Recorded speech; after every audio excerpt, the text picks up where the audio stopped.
আসসালামু আলাইকুম। সকলে কেমন আছেন? আশা করি সকলে যে যেখানে আছেন ভালোই আছেন।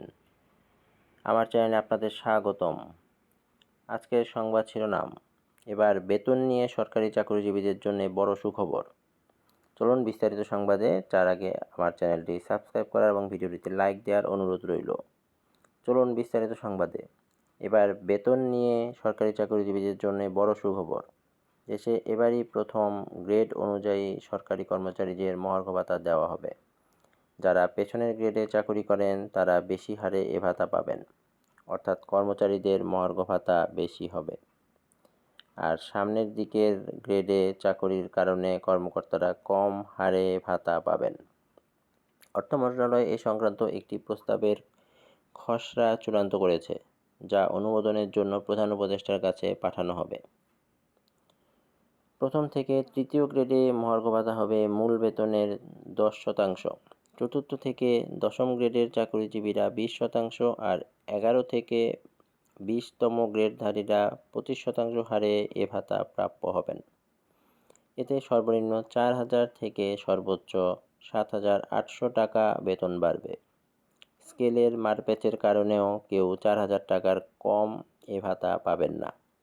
তবে মহার্ঘ ভাতা কার্যকর হওয়ার পর আগের সরকারের দেওয়া 5% বিশেষ প্রণোদনা সুবিধাটি আর থাকবে না।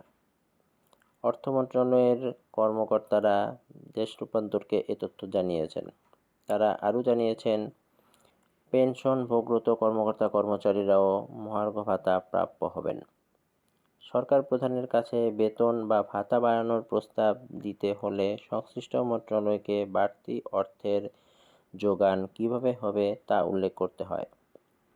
অর্থ মন্ত্রণালয় মহার্ঘ ভাতা বাড়ানোর পক্ষে কী যুক্তি দিয়েছে জানতে চাইলে অর্থ মন্ত্রণালয়ের কর্মকর্তারা জানান, রাজস্ব খাতে ব্যয় কমিয়ে রাখা খুবই কঠিন। কাজেই সব কিছু উন্নয়ন বাজেটের উপর গিয়ে পড়বে।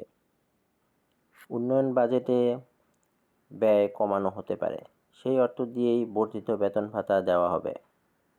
সব কিছু ঠিক থাকলে ফেব্রুয়ারি মাসের বেতনের সঙ্গেই মহার্ঘ ভাতা দেওয়ার প্রস্তাব রয়েছে অর্থ মন্ত্রণালয়ের।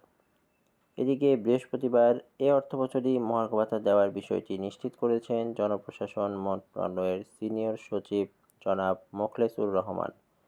তিনি বলেছেন, আগামী 30 জুনের মধ্যেই কর্মচারীদের জন্য মহার্ঘ ভাতা প্রদান করা হবে। তবে কত শতাংশ মহার্ঘ ভাতা ঘোষণা করা হবে সেই বিষয়ে কিছু জানাননি জনপ্রশাসন সচিব।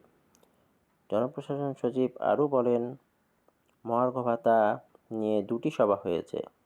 এবার যারা পেনশনে গিয়েছেন তাদেরকেও মহার্ঘ ভাতা দেওয়া হবে।